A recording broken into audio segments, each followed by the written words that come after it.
কোনো এক সফরের জন্য বাসা থেকে বের হয়ে গেল। পথের মধ্যে রাত্র হয়ে গেল।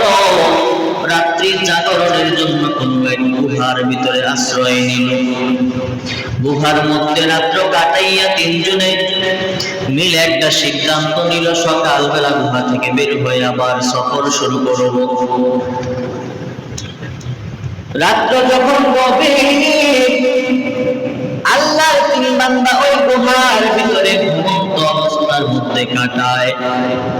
ওই গভীর রজনীতে পাহাড়ের উপর থেকে এক বিশাল আকারে পাথর এসে ওই গুহার মুখখানা আটকায়া দেয়। আল্লাহর বান্দারা সকালবেলা ঘুম থেকে উঠে তাকাইয়া দেখে গুহার মুখের দরজা বন্ধ।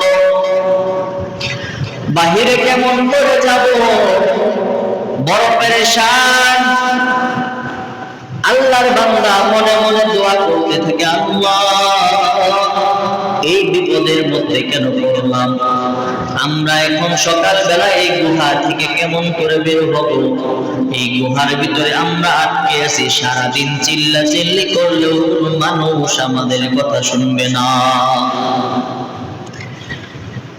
মরুভূমির ভিতরে, জঙ্গলের ভিতরে গুহা, যে গুহার ভিতরে আমরা পড়ে আছি, খাবার নাই, পানি নাই, বেঁচে থাকার মতো কোনো কিচ্ছু নাই।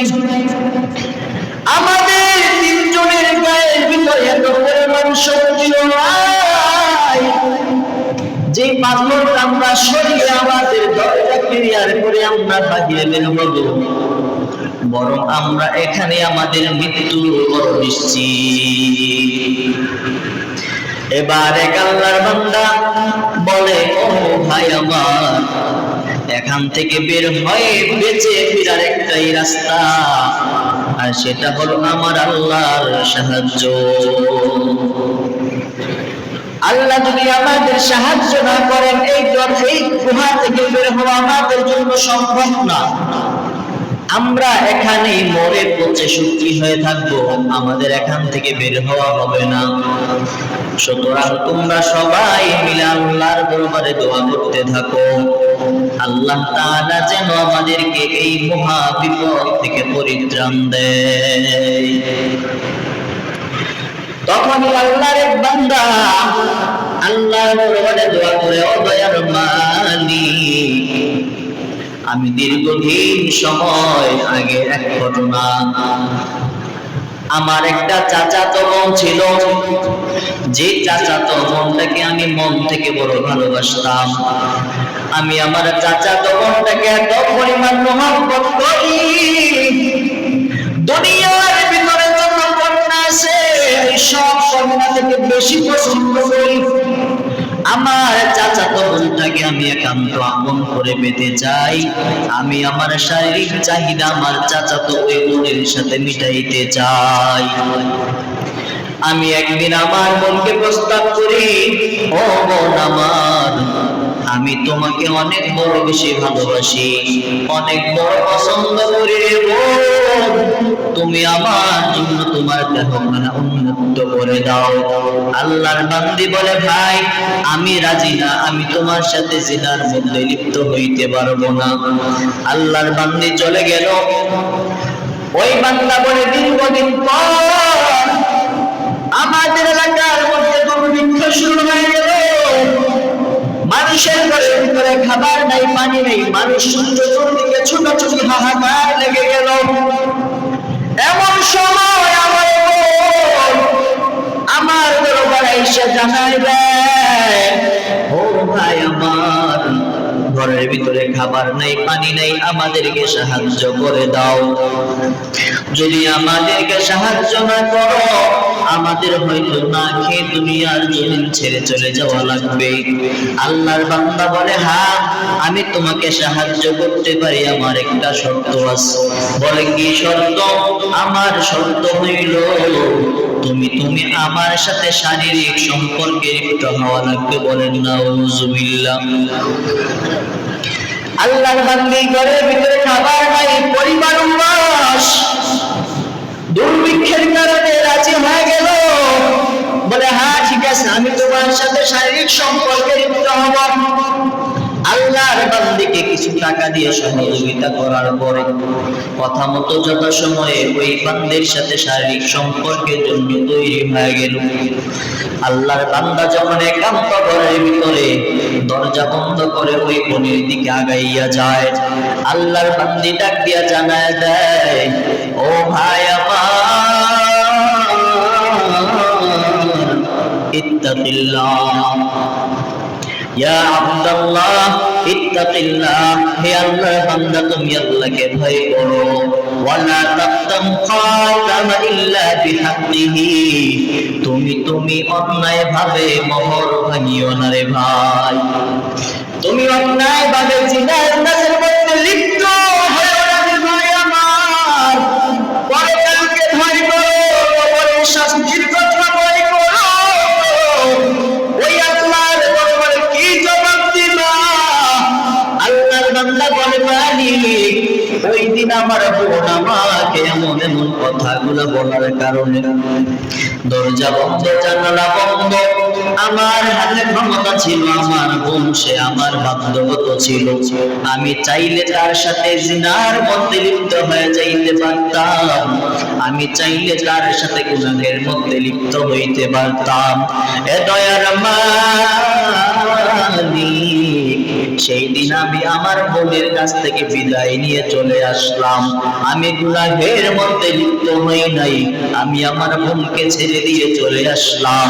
ওই দিনের কাজটা যদি আমি তোমার ভয়ে করে থাকি, ওই দিনের কাজটা যদি আমি পরকালের ভয়ে করে থাকি, ওই দিনের কাজটা যদি আমি কবরের শাস্তির ভয়ে করে থাকি আল্লাহ, তাহলে ওই ভালো কাজের উসিলায় তুমি আমাদেরকে এই পাথরের বিপদ থেকে রক্ষা করে দাও। আল্লাহ পাক রব্বুল আলামিন যুবকের কবরে ফরিয়াদ করার কারণে সাথে সাথে পাথরখানা 3 ভাগের 1 ভাগ সরে গেল, আল্লাহর বান্দার কোরআন কবুল হয়ে গেল, কিন্তু পাথরে এত পরিমাণ জায়গা নাই যে তারা 3 জন বের হইতে পারে। এখনো দরজাটা পুরোপুরি খোলে নাই আল্লাহর আরেক বান্দা, দ্বিতীয় জন আল্লাহর দরবারে ডাক দিয়া দোয়া করে, আল্লাহ, দীর্ঘদিন আগের এক সময়ের ঘটনা, এক শ্রমিক আমার আন্ডারে কাজ করতো, আমার বাসায় আমার কাজের জন্য তাকে রেখেছিলাম, কিন্তু দীর্ঘদিন যাওয়ার পর আমার ওই 15 দিন যাওয়ার পর আমার শ্রমিক আমাকে বলে, ও মালিক, তুমি আমাকে টাকা দিয়ে দাও, 15 দিন পর্যন্ত আমি তোমার কাজ করেছি, আজকে আমি এখান থেকে চলে যাব, ওই 15 দিনের মজুরি তুমি আমাকে দিয়ে দাও, আমি বাসায় চলে যাই। আমি ওই আল্লাহর বান্দাকে বলেছিলাম, না না, তোমাকে 15 দিনের মজুরি দেওয়া যাবে না, তুমি আমার এখানে পুরো 1 মাস কাজ করা লাগবে, মাস শেষ হওয়ার আগে আমি তোমাকে বেতন দিব না, তুমি যদি চাও চলে যাইতে তাহলে বেতন ছাড়া এখান থেকে চলে যাও। আল্লাহর বান্দা অভিমান করা চোখে আমার দিকে তাকিয়ে আমাকে বলে, আমি তোমার প্রতি আমার এই 15 দিনের হক তোমার কাছে রেখে গেলাম। এটা বলে আল্লাহর বান্দা চলে গেল। দীর্ঘদিন পরের কথা, আল্লাহর বান্দা আমার কাছে আবার একদিন এসে হাজির হয়ে গেল, আমাকে ডাক দিয়া বলে, মালিক, তুমি কি আমাকে চিনতে পেরেছো? বলে, কে তুমি, কি তোমার পরিচয়? বলে, দীর্ঘদিন আগে আমি তোমার এখানে কাজ করেছিলাম, 15 দিন কাজ করার পরে আমি তোমার কাছে বেতন চাইলাম, কিন্তু তুমি আমার বেতন দাও নাই, বরং তুমি আমাকে তাড়িয়ে দিয়েছিলা। আজকে দীর্ঘদিন পরে আমার মনে হইল তোমার কাছে আমার 15 দিনের বেতন বাকি, আমি আমার অধিকার নিতে আসলাম, সেই অধিকার তুমি আমার কাছে ফিরাইয়া দাও। আল্লাহর বান্দা বলে, ও আল্লাহ, সেই দিন ওই যুবক আমার কাছে আসার পরে আমি ওই যুবককে বললাম, ও যুবক ভাই, ওই যে পিছনে তাকাইলে দেখো বড় অট্টালিকা, ডানে তাকাইলে দেখো বড় সাগরের খামার, গ্রামে তাকাইয়া দেখো গরুর খামার, সামনে তাকাইয়া দেখো কত সুন্দর জমি, এই সব কিছু তোমার মজুরি, এই সব কিছু তোমার টাকা, তুমি নিয়ে যাও।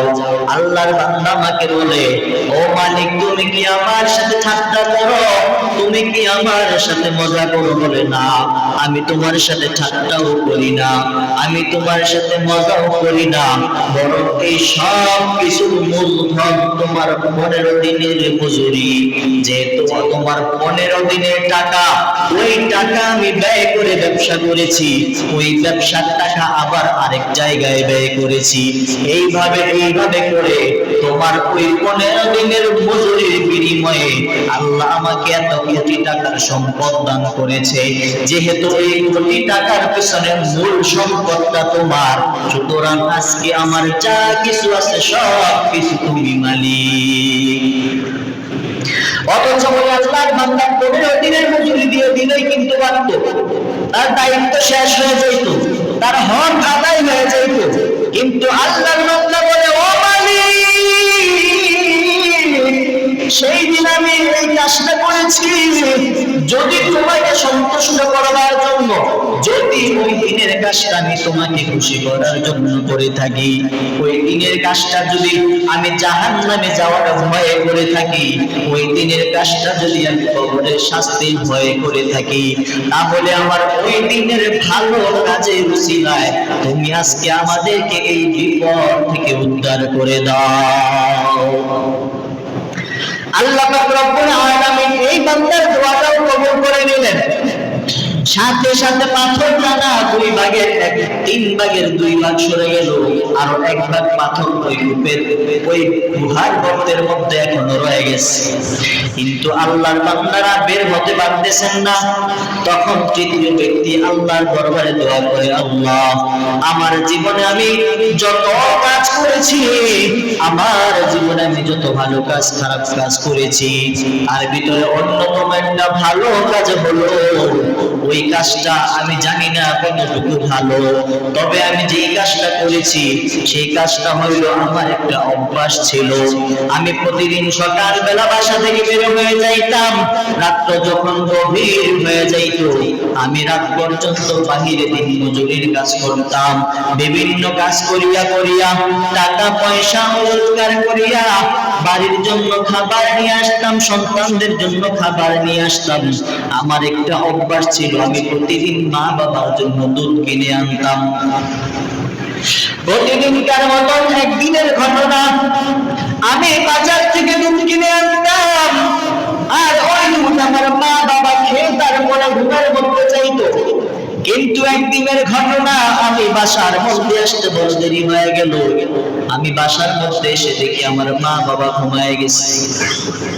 আমি বাসায় এসে দেখি আমার মা বাবা ঘুমায়, আমার দুধখানা আমার হাতের মধ্যে নিয়া আমি চাইলে আমার মা বাবাকে জাগ্রত করিয়া দুধ পান করাইতে পারতাম। অন্যদিকে আমার সন্তানরা বসে আছে, কখন আমার বাবা বাজার থেকে আমাদের জন্য খাবার কিনে নিয়ে আসবে, আর ওই খাবার আমরা খেয়ে দিয়ে তারপরে ঘুমাবো। বিবির পেটের মধ্যে ক্ষুধা, সন্তানের পেটের ভিতরে ক্ষুধা, মা বাবা ক্ষুধা নিয়ে ঘুমায় গেছে। এমন সময় আল্লাহর বান্দা বলে, ও দয়ার আল্লাহ, আমি এসে দেখি আমার মা বাবা ঘুমের মধ্যে, কিন্তু আমি আমার মা বাবাকে ঘুম থেকে জাগ্রত করার মতো সাহস করতে পারলাম না। কিন্তু আমি চাইলে আমার সন্তানদেরকে দুধ খাওয়াইতে পারতাম। আল্লাহর বান্দা দুধ গরম করিয়া মা বাবার মাথার কাছে দাঁড়াইয়া রাত্রখানা পার করে দিতেছে। রাত্র যত গভীর হয় সন্তানদের চিল্লাচিল্লি বেড়ে যায়। সন্তানরা পিছন থেকে ডাক দেয়, বিবি পিছন থেকে ডাক দেয়। সন্তান ডাক দিয়া বলে, ও বাবা, আমাদের পেটের মধ্যে বড় ক্ষুধা, তুমি আমাদের জন্য খাবার এনেছো, কিন্তু এখনো তুমি আমাদেরকে কেন খেতে দাও না? সন্তান পায়ে ধরে বলে, বাবা তুমি আমাদেরকে একটু খাবার দাও, বিবি স্বামীকে ডাক দিয়া বলে, ও স্বামী আমার, আমার সন্তানগুলো সারাটা দিন চলে গেল, খাবারের জন্য ক্ষুধার যন্ত্রণায় ছটফট করতেছে।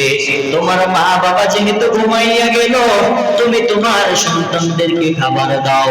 তোমার মা বাবা যখন ঘুম থেকে উঠবে, তখন তুমি তোমার মা বাবার জন্য খাবার প্রস্তুত করে দিও।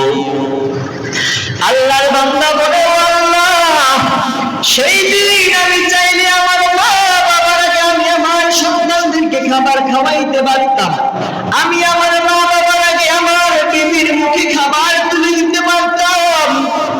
কিন্তু আল্লাহ, আমি তোমাকে সন্তুষ্ট করবার জন্য, আমি তোমাকে রাজি খুশি করবার জন্য, আমার মা বাবার খেদমতের নিয়তে আমি আমার মা বাবাকে খাবার দেওয়ার আগে আমার সন্তানদেরকে খাবার দেই নাই।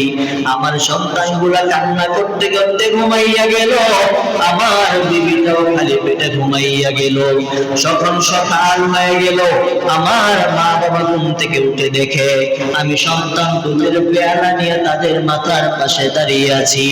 সন্তানকে ডাক দিয়া বলে, সন্তান, রাত্রে তুমি আসতে দেরি করার কারণে আমরা ঘুমিয়ে গেছি, কিন্তু তুমি এটা কি করলা? আমাদের আগে তোমার সন্তানদেরকে খাবার দেওয়ার উচিত ছিল।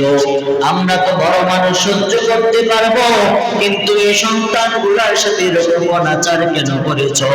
সন্তান ডাক দিয়া বলে, ও বাবা, আমি আল্লাহর কাছে ওয়াদাবদ্ধ হয়েছি, আমি আমার বিবির চাইতে বেশি সেবা তোমাদেরকে করব, আমি আমার সন্তানদেরকে বেশি মহব্বত করব, তবে তার চাইতেও বেশি মহব্বত তোমাদেরকে করব।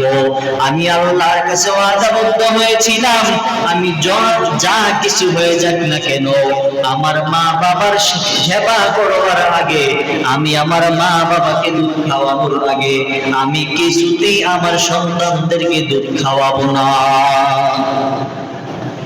সেই দিন মা বাবা অন্তর থেকে সন্তানের জন্য দোয়া করেছিলেন। ওই সন্তান আজকে গুহার ভিতরে আটকা পড়ে আছে। এরকম বিপদ এখান থেকে বের হয়ে বেঁচে আসা বড় মুশকিল। বেঁচে আসতে পারবে কিনা সন্দেহ। এমন সময় আল্লাহর দরবারে শেষ দোয়া করলেন, আল্লাহ, যদি ওই কাজটা আমি তোমার জন্য করে থাকি, আমি আমার মা বাবাকে যদি তোমাকে সন্তুষ্ট করবার জন্য দুধ খাইয়ে থাকি, ওই নেক আমলের বিনিময়ে হলেও আজকে তুমি আমাদেরকে এই গুহার বিপদ থেকে হেফাজত করো। আল্লাহ পাক রব্বুল আলামিনের বান্দা দোয়া করার সাথে সাথে ওই পাথরখানা পরিপূর্ণভাবে ওই গুহার মুখ থেকে সরে গেল। বলেন সুবহানাল্লাহ। আল্লাহর বান্দা দুনিয়ার জমিনে যত বিপদ আপদের মধ্যে পড়ে যায় না কেন, মা বাবার দোয়া যদি সঙ্গে থাকে, ওই বান্দার দুনিয়ার বিপদ কিছুই করতে পারে না। মা বাবার সন্তুষ্টি যদি সঙ্গে থাকে, দুনিয়ার বড় অসাধ্যকেও সাধন করা যায়। মা বাবার দোয়া যদি সঙ্গে থাকে, দুনিয়ার অনেক বড় মুসিবতের মোকাবেলা করা যায়। আর মা বাবার দোয়া যদি সঙ্গে না থাকে, তাহলে দুনিয়ার ছোট ছোট সময় ব্যর্থ হয়ে যায়। দুনিয়ার ছোট ছোট বিষয়ে মানুষ বড় ধরনের ধাক্কা খায়। মা বাবার বদদোয়ার কারণে অনেক সময় ঈমান হারাইয়া বেঈমান হয়েও দুনিয়ার জমিন থেকে যাওয়া লাগে। বলেন নাউযুবিল্লাহ। পয়গম্বরের সাহাবী আলকামা রাদিয়াল্লাহু তাআলা আনহু একদিনের সময় দুনিয়ার জমিন ছেড়ে চলে যাবেন। অবস্থায় ঘরের মধ্যে পড়ে আছেন, জবান দিয়ে কালিমা বের হয় না, কালিমা বের হইতেছে না।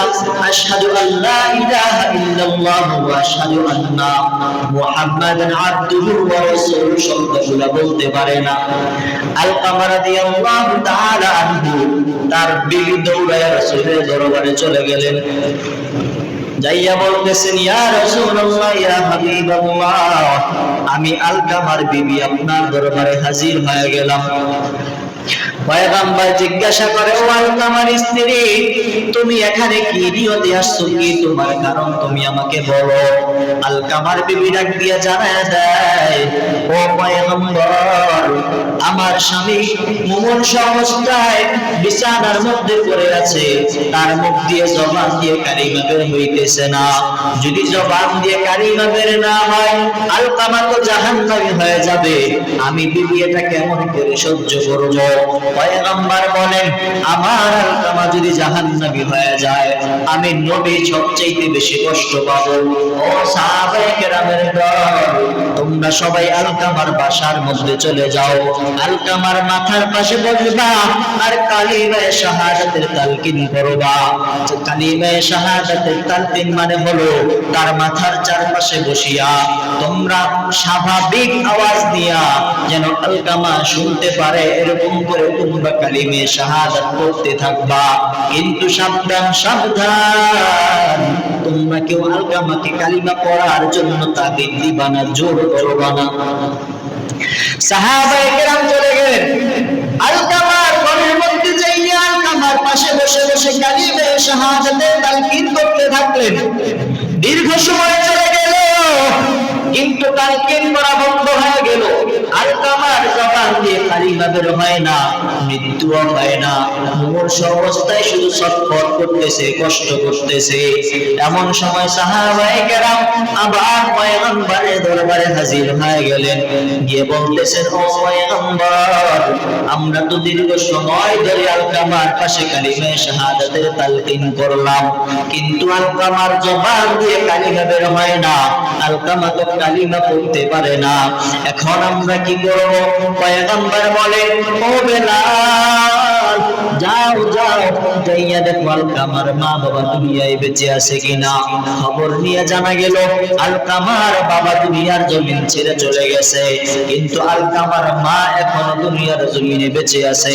নবীজি জিজ্ঞাসা করলেন, বেলাল, আলকামার মা কোথায়? বলে আলকামার সাথে থাকে না, দূরে একাকী এক নির্জন বাসার মধ্যে থাকে। বলে আলকামার মাকে খবর দাও। আলকামার মা পয়গম্বরের দরবারে আসলেন, এসে বলতেছেন, ও পয়গম্বর, আপনি আমাকে কেন ডাকলেন? বলে তোমার সন্তান ওই যে ঘরের ভিতরে তাকাইয়া দেখো, উনি মৃত্যুর যন্ত্রণায় ছটফট করতেছে, মুমূর্ষ অবস্থায় বড় কষ্ট করতেছে। তোমার সন্তানের জবান দিয়ে কালিমা বের হয় না। আমি জানতে চাই তুমি কি তোমার সন্তানের প্রতি সন্তুষ্ট কিনা? আল্লাহর বান্দি বলে, ও পয়গম্বর, আমি আমার সন্তানের প্রতি সন্তুষ্ট না, আমি আমার সন্তানের প্রতি খুশি না, আমি আমার সন্তানের প্রতি বড় নারাজ। নবীজি বলেন, কেন? বলে দীর্ঘদিন আগে আমার সন্তান আমার গায়ের মধ্যে আঘাত করেছে, আমার সন্তান আমার গায়ের মধ্যে আঘাত করার ফলে আমি মা শরীরের মধ্যে বড় জখম হয়ে গেছে। আল্লাহর বান্দি কাপড় তুলিয়া গায়ের ভিতরে ওই সন্তানে দেওয়া আঘাত এখন পর্যন্ত তার শরীরের মধ্যে বিদ্যমান। আল্লাহর বান্দিকে নবী বলে, ও আলকামার মা, তুমি তোমার সন্তানকে ক্ষমা করে দাও। তুমি যদি তোমার সন্তানকে ক্ষমা না করো, তোমার সন্তানের জবান দিয়ে কালিমা বের হবে না, তোমার সন্তানটা জাহান্নামের আগুনে জ্বলবে। সেটা কি তুমি মা সহ্য করতে পারবা? আলকামার মা বলে, আমি আমার সন্তানের প্রতি সন্তুষ্ট না, আমি আমার সন্তানকে ক্ষমা করব না। ওই বান্দি এই কথা বলার পর পয়গম্বর বললেন, ও বেলাল, সাহাবায়ে কেরাম যাও, দৌড়াইয়া যাইয়া জঙ্গল থেকে কাঠ একত্র করে দাও, ওই কাঠের মধ্যে আগুন ধরাও, আলকামাকে দুনিয়ার জমিনে পুড়িয়ে ফেলা হবে। যখন পয়গম্বরের আদেশে আগুন জ্বালানো হলো, সবাই যখন প্রস্তুতি নিল আলকামাকে এখনই আগুনের মধ্যে ফেলা হবে, এমন সময় ওই মা তার পাথর দিল থেকে নরম করে দিয়া দুই চোখের পানি ছেড়ে দিয়া নবীকে ডাকবে, ও পয়গম্বর, আমি আমার সন্তানকে ক্ষমা করে দিলাম, আমি আমার সন্তানকে মাফ করে দিলাম, আমার সন্তানকে আগুনের মধ্যে ফেলবেন না। এই কথা বলবার সাথে সাথে ওই সাহাবী আলকামা রাদিয়াল্লাহু তাআলা আনহুর জবানের মধ্যে চালু হয়ে গেল, আশহাদু আল্লা ইলাহা ইল্লাল্লাহ ওয়া আশহাদু আন্না মুহাম্মাদান আবদুহু ওয়া রাসূলুহু। আলকামা রাদিয়াল্লাহু তাআলা আনহু মায়ের মনে কষ্ট দেওয়ার কারণে বেঈমান হয়ে মরতে চাইছিলেন। যদি মায়ের মনে কষ্ট দেও বেঈমান হয়ে মরার সম্ভাবনা আছে। আল্লাহর আরেক বান্দা দুনিয়ার জমিনে থাকা অবস্থায় অনেক মদ খাইতো, তার মা প্রতিদিন তাকে ওই মদ খাওয়ার অপরাধে শাসন করত, মা তাকে প্রতিদিন বকাঝকা করে। ওই আল্লাহর বান্দা আসরের সময় যখন হয়ে যায় তার মাকে সে বলে, মা তুমি গাধার মতন চিৎকার কেন করো? মা তাকে যখন দেখে তখনই সব তাকে কোরআনের কথা শোনায়, নবীজির হাদিসের কথা শোনায়, মদের খাওয়া নিষেধ এই কথা শোনায়, জাহান্নামের ভয় দেখায়, সব সময় তাকে শাসনের উপর রাখে। কিন্তু সন্তান কথা শোনে না। ওই সন্তান সব সময় মায়ের সাথে খিটখিটে মেজাজে কথা বলে, মাকে আঘাত দিয়ে কথা বলে, মাকে গাধার সাথে তুলনা করবার কারণে আল্লাহ পাক রব্বুল আলামিন ওই সন্তানকে মায়ের বদদুয়া ওই সন্তানের উপর এমন ভাবে লেগে গেল। হঠাৎ একদিন আসরের সময় আল্লাহর এক বান্দা গোরস্থানের মধ্যে তাকাইয়া দেখে ওই বান্দার কবর থেকে একটা গাধা বের হয়ে যায়। ওই গাধাটা বের হইয়া গোরস্থানের মধ্যে দাঁড়াইয়া গাধার মতন করে শব্দ করে আবার কবরে চলে যায়। সারা শরীর মানুষের মতো, শুধু মাথাটা গাধার মতন দেখা যায়। আল্লাহর বান্দা ওই সন্তানের মায়ের কাছে চলে গেল, যাইয়া জানায় দেয়, ও মা তোমার সন্তানের কবর থেকে এরকম দেখলাম, তোমার সন্তান কবর থেকে মাথাটা গাধার মতন বের করে দিয়া কেমন যেন একটা শব্দ করে আবার কবরে চলে যায়। এর কারণ কি? এই রকম মারাত্মক শাস্তি পাওয়ার কারণটা জানতে চাই। আল্লাহর বান্দি বলে, আমার সন্তান আমাকে বড় কষ্ট দিয়েছে, আমার সন্তান আমার মনে বড় আঘাত দেওয়ার কারণে আমার মন থেকে বদদুয়া তার প্রতি লেগে গেল। বলে কেমন বদদুয়া? বলে আমার সন্তান আসরের সময় হইলে মদ খাইয়া বাসায় আসতো, আমি তাকে বিভিন্ন সময় শাসন করতাম, এই জন্য আমার সন্তান আমাকে বলতো তুমি গাধার মতন চিল্লাচিল্লি কেন করো? এই কথা বলার কারণে আমি মা মনে বড় কষ্ট পাইলাম। ওই কষ্ট পাওয়ার কারণে আল্লাহ পাক আমার সন্তানকে গাধা বানায় দিলেন। বলেন নাউজুবিল্লাহ। মায়ের বদদুয়ার কারণে সন্তান গাধা হয়ে গেল, মায়ের বদদুয়ার কারণে সন্তান বেঈমান হয়ে দুনিয়ার জমিন ছেড়ে চলে গেল। দুনিয়ার জমিনে কত সন্তান মা বাবার মনে কষ্ট দেওয়ার কারণে ধ্বংস হয়ে গেছে, কত সন্তান মা বাবার মনে কষ্ট দেওয়ার কারণে ক্ষমতার চেয়ার হারিয়েছে, কত সন্তান মা বাবার বদদুয়ার কারণে দিনের বেলার ধনী রাতের বেলা ফকির হয়ে গেছে, কত সন্তান মা বাবার বদদুয়ার কারণে দুনিয়ার জমিনে বড় মারাত্মক অসুস্থতার মধ্যে ভুগতেছে। তুমি ভাবতেছো আমার দোকানে কেন আগুন লেগে গেল, তুমি ভাবতেছো আমার ব্যবসা কেন ডাউন হয়ে গেল, তুমি ভাবতেছো আমার এত অপমান কেন, তুমি ভাবতেছো আমার রেজাল্ট এত খারাপ কেন, তুমি ভাবতেছো আমার চাকরি কেন চলে গেল, তুমি ভাবতেছো আমার কেন চাকরি হয় না, তুমি ভাবতেছো কেন আমি সফল হতে পারি না।